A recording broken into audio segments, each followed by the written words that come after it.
မောင်တက်တော်ကြီးရဲ့အမှောင်ထုထဲမှာ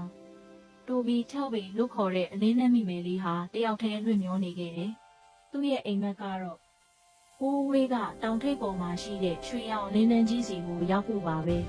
။ဒါပေမဲ့ခီးလန်းကမလွယ်ကူခဲ့ဘူး။ကြောက်စရာကောင်းတဲ့မော်နယ်ပင်တွေကသူ့ကိုဖမ်းဆီးဖို့ကြိုးစားခဲ့ကြတယ်။တိုဘီဟာကြောက်နဲ့ပုံနေရင်ပင့်ကူအိမ်မှာညှိနေတဲ့လက်ပြလေးတစ်ကောင်ကိုတွေ့သွားခဲ့တယ်။သူကိုယ်တိုင်ကြောက်နေပေမဲ့တိုဘီဟာအာတင်မီလက်ပြလေးကိုပယ်တင်ပေးလိုက်ပါတော့တယ်။လက်ပြလေးဟာ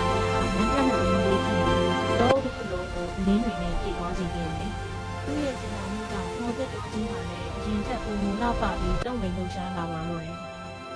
အခုတော့တိုဘီဟာတယောက်တည်းမဟုတ်တော့ပါဘူး။တငယ်ချင်းအစ်စ်တွေနဲ့အတူတောင်ထိပ်စီကိုပြန်တန်းခဲ့ကြတယ်။နောက်ဆုံးမှာတော့မရှာဖွေနေတဲ့ရွှေရောင်လင်းနှန်းကြီးစီကိုတိုဘီတယောက်ရောက်ရှိသွားခဲ့ပြီ။မှတ်ထားပါ။စဉ်းစားတတ်တဲ့စိတ်ထားဟာဘယ်လင်းထက်မဆိုပိုပြီးလင်းလက်တောက်ပါတယ်ဆိုတာ။